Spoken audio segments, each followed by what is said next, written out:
आज आपको हम जमशेदपुर के एक ऐसे वर्ग से मिलाने वाले हैं जो वर्ग बुद्धिजीवी है, जो वर्ग समाज में न्यायमूर्ति से लड़ाई करते हैं और उसके बाद आम गरीब मजबूर लोगों को न्याय दिलाते हैं। ये अधिवक्ता वर्ग है। आपको पहले इनका हम तस्वीर दिखा देते हैं कि ये वही अधिवक्ता है जो न्यायालय में किसी भी मुकदमे में पैरवी करते हैं और न्यायमूर्ति से लड़ाई करके अपने क्लाइंट को वो जीत दिलाते हैं। इनसे हम जानने का प्रयास करेंगे कि देश का मिजाज क्या है, देश क्या चाहता है, देश के लोग क्या चाहते हैं और जो मौजूदा परिस्थिति है उसमें किन पार्टियों को मौका मिलना चाहिए, इनका अपना मंतव्य क्या होता है, कैसे वो नेता चुने, कैसे वो सांसद चुने, कैसे वो वोट करेंगे और कैसे वो देश का जो मुख्य है उसको स्थापित करेंगे। क्या बीजेपी को लाएंगे या फिर कांग्रेस की तरफ वो एक टकटकी लगाए बैठे हैं। हम वकीलों से बात करने का प्रयास करते हैं। सर, पहले थोड़ा सा आप बता दीजिए, देश की जो मौजूदा हालात है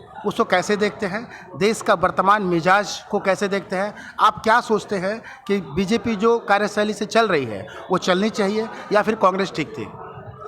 बात ऐसा है कि इस वर्ष जो चुनाव होने जा रहा है, एक तो हम लोग जमशेदपुर शहर में रहते हैं और यहाँ पर मैक्सिमम आदमी बाहरी हैं। स्थानीय क्षेत्रीय पार्टी के का नाम है कि 32 का खतियान चाहिए और जो भी प्रत्याशी यहाँ खड़ा है वो सब खतियानधारी ही है। तो खतियानधारी क्या जो बाहरी आदमी को उसको वंचित करना चाहता है?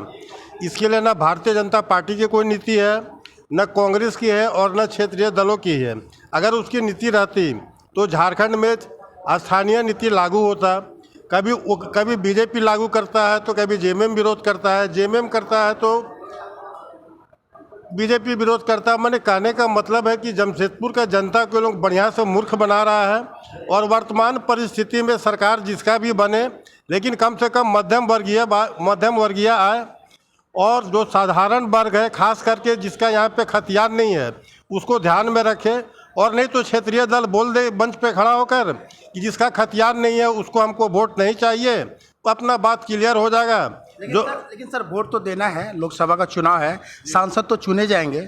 ऐसे में आप क्या सोचते हैं कि किस पार्टी का सांसद यहाँ ठीक होगा जो केंद्र में जाएगा और मजबूती सरकार बनाएगी, उसके बाद देश का भला होगा? देखिए, पार्टी के हिसाब से भारतीय जनता पार्टी ठीक नहीं है, लेकिन स्थानीय सांसद के हिसाब से विद्युत मरण महतो बहुत बढ़िया है, क्योंकि अभी तक कोई दूसरा पार्टी का प्रत्याशी का घोषणा ही नहीं हुआ है।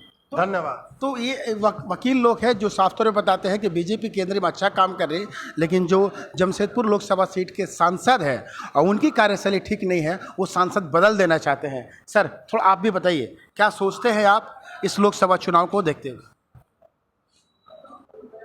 देश की जो स्थिति है उसमें भारतीय जनता पार्टी के सामने आज विपक्षी एकदम बौने हो गए हैं। ऐसी परिस्थिति में मुझे लगता है कि भारतीय जनता पार्टी ही देश पर फिर आएगी। और जहाँ तक यहाँ स्थानीयता की बात है तो हम लोग बहुत उम्मीद कर रहे थे कि विपक्षी दलों से कोई ईमानदार प्रत्याशी हम लोगों के सामने होगा, वो कांग्रेस का होगा या जेएमएम का होगा। लेकिन लोकसभा के चुनाव का घोषणा होने के बाद भी अब तक किसी ने प्रत्याशी नहीं दिया है। और वर्तमान में जो हमारे 2 बार से सांसद रहे हैं विद्युत मरण महतो, उनको हम लोगों ने शहरी इलाकों में कम देखा है।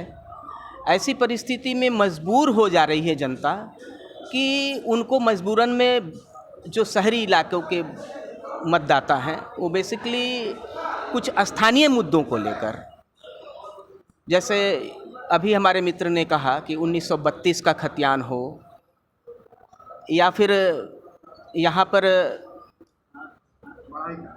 शिक्षा हो, चिकित्सा हो, इन सब मुद्दों पर बहुत ज़्यादा फोकस सांसद का नहीं रहा है। इसलिए जो है हम लोग चाहते हैं कि अब मजबूर हो रहे हैं कि हम भारतीय जनता पार्टी की ओर झुकेंगे अगर, तो वैसे ही कैंडिडेट को यहाँ पर भी चुनना पड़ेगा। सर, आपको लगता है कि देश का मिजाज बदल रहा है? आपके सहयोगी ने बताया देश का मिजाज तो अभी मतलब वर्तमान में भाजपा के पक्ष में ही नज़र आता है और विपक्ष तो एकदम कहीं नज़र भी नहीं आ रहे हैं। सही नहीं, यही स्थिति है। तो आपका अपना व्यू क्या है?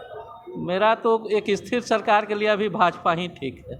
भाजपा ठीक है, वहीं कुछ लोग बताते हैं कि भाजपा की कार्यशैली तो ठीक है, मगर जो वर्तमान सांसद है उनकी कार्यशैली पे प्रश्न चिन्ह उठाते हैं। हम और भी यहाँ अधिवक्ता है जिनसे जानने का प्रयास करते हैं कि क्या कुछ बदलाव होना चाहिए। सर, आपसे थोड़ा जानेंगे, क्या कुछ बदलाव की उम्मीद जमशेदपुर में दिखाई पड़ रही है? एक पढ़ा लिखा वर्ग होने के नाते आप क्या सोचते हैं? देखिए, ये जो लोकसभा का चुनाव हमारे देश में, पूरे देश में होने जा रहा है, इस देश में अभी जो परिस्थितियां बनी हुई हैं, अभी भारतीय जनता पार्टी केंद्र में शासन में है, सत्ता में है, विपक्ष अभी लड़ाई लड़ रही है और स्वस्थ लोकतंत्र के लिए कभी भी किसी भी लोकतंत्र को अगर आप चाहते हैं कि बहुत अच्छे से काम करे तो उसके लिए एक मजबूत विपक्ष की आवश्यकता होती है। याद करेंगे आप, मनमोहन सिंह जी के समय में जब सरकार थी, यूपीए की सरकार थी, तो उस समय एनडीए विपक्ष में थी। आप उस समय का आप उसको स्वर्णिम काल इस माने में मानिए कि जब सरकार थी तो विपक्ष भी उतनी ही मजबूत थी। तो जब सरकार कभी भी कोई गलत नीति पर फैसला लेती थी, आज जैसे विदेशी पूंजी का निवेश, इसी का विरोध कल भाजपा करती थी विपक्ष में रह करके। लेकिन आज भाजपा वही काम कर लेती है जिस जीएसटी की बात आज आप कर रहे हैं, जो हर चीज़ पर जीएसटी है।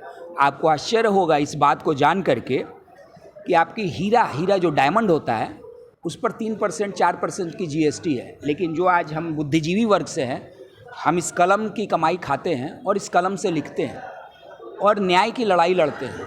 तो आपको शिक्षा की जो चीज़ें हैं उन पर 18% जीएसटी है। ये आपको जान करके आश्चर्य होगा। तो आज जो विपक्ष कमज़ोर है और चूँकि परिस्थिति ऐसी है कि कांग्रेस पार्टी की विगत समय में सीटें बहुत कम आई, सरकार में का विरोध करने के लिए उतने सीटें, उतने सांसद और विपक्ष बिखरा हुआ है। इसका लाभ भरपूर भारतीय जनता पार्टी ने उठाया और वो नीतियां जो कि नीति सम्मत नहीं थी, शिक्षा रोजगार से जुड़ी हुई, उनको और उसने छुआ ही नहीं। ठीक है, मैं एक चीज़ ज़रूर कहूँगा कि बहुत अच्छी बात है, मैं हिंदू हूँ, ब्राह्मण हूँ, हिंदू हूँ, हिंदुत्व को मानता हूँ और उन्होंने राम मंदिर को जो अपने घोषणा पत्र में रखा था उसको पूर्ण किया। राम मंदिर हो, मथुरा हो, ज़रूर होना चाहिए, लेकिन इसके साथ शिक्षा भी होनी चाहिए। स्थानीय जो हमारी रोजगार की नीति है वो भी एक निर्धारित होनी चाहिए। ये भाजपा इसमें विफल है। जो आज हमारे आम जनता पर जो कर्ज है, जो आज 2014 में थी, वो आज आप 2024 में आजमा के देख ले, दुगने से बढ़ गई। बदलाव दिखता है सर आपको? बदलाव लाने की ज़रूरत है और अगर बदलाव नहीं भी आता तो विपक्ष को बहुत मजबूत होने की ज़रूरत है। और जमशेदपुर की जहाँ तक बात है, कमजोर कहाँ है सर? इंडिया गठबंधन बना है, बड़ा भीड़ दिखता है इनके एक साथ। सबसे बड़ी बात क्या है ना, अभी एक आपको ईडी और सीबीआई भी दिखता होगा। जो वहाँ चले गए वॉशिंग मशीन में धुल गए, साफ हो गए, और जो नहीं गए उनके खिलाफ है। तो ये दो तरफ से कार्रवाई नहीं होनी, कार्रवाई पूरे पूर्णरूपेण हो, जो आपके साथ है उनके खिलाफ भी कार्रवाई हो। और जमशेदपुर लोकसभा की बात जहाँ तक है, तो जमशेदपुर लोकसभा में विद्युत वरण महतो जी को आप एक चीज़, खुद आप मीडिया से जुड़े हैं, आप खुद इस चीज़ को महसूस करेंगे कि हमारे सांसद हमारे बीच में हमारे कार्यों को लेकर के उपस्थित नहीं है। चूँकि अब मोदी जी की सरकार बननी है तो हम मोदी जी को देख करके वोट देंगे, लेकिन हमको ये भी देखना होगा कि जो व्यक्ति हमारे यहाँ पर वर्तमान में हमारे लिए, यहाँ जमशेदपुर एक इंडस्ट्रियल टाउन बनने जा रहा है, ये आप जान रहे हैं। हमारी जो वोट की हमारे तीसरा मताधिकार है वो छीनने जा रहा है, अब दूसरा और पहला भी छीन जाएगा, क्योंकि वो जब हो जाएगी तो इंडस्ट्रियल टाउन में आप ये मान लीजिए कि जो भी फंड भी होगा विधायक और सांसद का, उसको कंपनी अपने हिसाब से खर्च करेगी। तो वो खर्च करेगी तो वो तो मूक दर्शक होंगे। उसके बावजूद आज भी सांसद अगर हैं तो तो आप उनकी कोई आंदोलन, कोई लड़ाई, कोई ऐसी बताइए जिसको कि जनता का फ़ायदा हुआ हो। सबसे बड़ी चीज़ हमारे ये क्या नाम है, जमशेदपुर में शिक्षा का अभाव है। आपके बच्चे, मेरे बच्चे जब पढ़ते हैं, मैट्रिक पास करते हैं ना, उसके बाद इंटर और ग्रेजुएशन और उच्च तकनीकी शिक्षा के लिए हमको दूसरे शहर और दूसरे राज्य का मुंह देखना पड़ता है। क्यों देखना पड़ेगा जब हमारे यहाँ इतना पैसा है? लोग कहते हैं जमशेदपुर नगरी बहुत मजबूत है, यहाँ पैसा है, रुपया है, काम है, रोजगार है। तो हम एक शिक्षा के लिए तरस रहे हैं। उच्च स्वास्थ्य शिक्षाएँ यहाँ नहीं है, स्वास्थ्य सुविधाएँ नहीं हैं, शिक्षा नहीं है। तो इन सब पे बात होनी चाहिए। जाहिर सी बात है, जब कोई सांसद 10 वर्ष तक किसी भी क्षेत्र में लोकसभा का वो प्रतिनिधि बना रहे और जो लोकल इशूज़ है वो यूं ही मुंह चिढ़ाता रहे तो लोगों को तकलीफ होता है। ये बुद्धिजीवी वर्ग है जो साफ तौर पे बताते हैं कि कई मुद्दे हैं जो अछूते रह गए हैं। बावजूद तीसरी बार सांसद बनने के लिए विद्युत महतो जी है को टिकट दिया गया है। अब देखने वाली बात है कि लोग कितना चाहते हैं, क्या बुद्धिजीवी वर्ग सही बोल रहे हैं या फिर रिजल्ट में कुछ और होना है। कारण के देश की मिजाज को हम टटोलने निकले हैं और इसी में और भी कुछ अधिवक्ता है जिनसे हम जानने का प्रयास करते हैं कि वो क्या सोचते हैं। सर, आप क्या सोचते हैं, विद्युत महतो ठीक है या कुछ बदलाव होगा? देश में केंद्र सरकार की जो शासन चल रही है वो ठीक है फिर या फिर इंडिया गठबंधन है वो आएगी? देखिए, हमारे हिसाब से विद्युतीकरण महतो ठीक है, लेकिन वो कार्य करने में और यहाँ के जो परिस्थिति के अनुरूप कार्य करने में असक्षम है और उनके द्वारा कोई भी नया कार्य या नीति को यहाँ लागू नहीं किया गया है।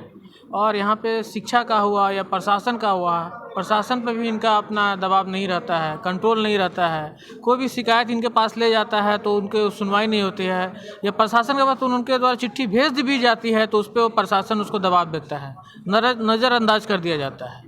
इसीलिए कि उनको अभी प्रयत्नशील होना होगा और जो भी चिट्ठी उनके द्वारा जो इशू होता है उस पर अविलंब कार्रवाई करना होगा प्रशासन को, तब हम इनको मानेंगे कि अच्छा प्रशासक है। तो अच्छा सांसद खोजने की तलाश वाकई जमशेदपुर की जनता को है, खास करके बुद्धिजीवी वर्ग को। कारण कि वैसे नस को जानते हैं बुद्धिजीवी वर्ग जो आम जनता नहीं जानती है और यही कारण है कि 10 वर्षों से राज कर रहे हैं विद्युत महतो जी जमशेदपुर लोकसभा सीट से। उनको हटाना चाह रहे लोग। क्यों हटाना चाह रहे हैं, क्यों ये सांसद गलत है? नए सांसद की तलाश अधिवक्ताओं को है, हम ये जानने का प्रयास करते हैं। सर, आपके पास चलेंगे, आप तो बहुत पुराने वकील हैं। हाँ, है ना, क्या सोचते हैं देश किस ओर जा रहा है? मौजूदा हालात क्या है? मौजूदा हालात मैंने क्या बोलते हैं ना, समाज ही नहीं रह सकता है, ऐसी स्थिति है। शिक्षा का नीति देखिए और प्रशासन का नीति देखिए, दोनों डमाडोल परिस्थिति में है। इसलिए देश शिक्षा एकदम हम लोगों का नीचे गिरा हुआ है। कोई भी आदमी अभी प्राइवेट स्कूल छोड़ करके सरकारी स्कूल में पढ़ाना नहीं चाहता। दूसरी, नौजवानों को नौकरी एकदम नहीं निकलती। यहाँ का परिस्थिति तो देख ही रहे हैं, किसी भी स्थिति में एग्जामिनेशन कभी लीक होता है तो कभी कुछ होता है। तो इस अवस्था में गुजर रहा है। आर्थिक नीति में अभी बहुत ही दयनीय स्थिति है। आम जनता के लिए ये बहुत ही दुर्भाग्य की बात है। अधिवक्ता बताते हैं कि दुख का विषय है। जाहिर सी बात है, शिक्षा जो है किसी समाज की रीढ़ है। अगर वही ना हो तो अनुमान लगा सकते हैं क्षेत्र का विकास क्या हो रहा है। नौकरी की बात सामने आती है कि नौजवानों को नौकरी तक नहीं है। आखिर ये परिस्थिति क्यों आन पड़ी जब बीजेपी के यहाँ सांसद 10 वर्षों से सांसद बने बैठे हैं? हम और भी अधिवक्ता है जिनसे जानने का प्रयास। सर, थोड़ा सा व्यस्त है, व्यस्त समय में 2 लाइन आपसे बात करेंगे। देश की हालात को आप कैसे देख रहे हैं? क्या बीजेपी ठीक काम कर रही है कि चेंज की जरूरत है? नहीं, ठीक है, बीजेपी ठीक ही है। जो भी सरकार चल रहा है, जो भी है, आगे के लिए जो सोच है, सब बीजेपी छोड़ करके दूसरा कोई पार्टी नहीं कर सकते हैं। ये संभव नहीं है। जो भी आपको गठबंधन है, वो गठबंधन खाली इसको डिस्टर्ब करने के लिए गठबंधन है। गठबंधन का कोई इसमें वैल्यू नहीं है, कोई मायने नहीं रखते। हम लोग यही रखते हैं कि जो मेजॉरिटी है, जो देश को आगे के लिए सोच रखा है, जो सोच को हम लोग के सामने लाए हैं, जो आगे के लिए यदि सोच हम लोग देखने चाहेंगे तो ये पार्टी को हम लोग को लाना जरूरी है। यही पार्टी है, देश के लिए, हित के लिए काम कर रहे हैं, आगे के लिए भी करते रहेंगे। लोकसभा के इस खास कार्यक्रम समाचार प्लस कि खास कार्यक्रम देश के मिजाज में एक बात साफ हो गई कि जो स्थानीय मुद्दे हैं उनको लेकर के जो सांसद यहाँ वर्तमान में हैं विद्युत महतो बीजेपी के, वो गलत है, उनका चेंज होना जरूरी है। मगर देश में मोदी जी की सरकार है वो लगभग ठीक चल रही है, आगे उनको कंटिन्यू करने की ज़रूरत है। आज के लिए हमें दीजिए इजाज़त, फिर कल मुलाकात होगी किसी अन्य वर्ग के साथ। नमस्कार।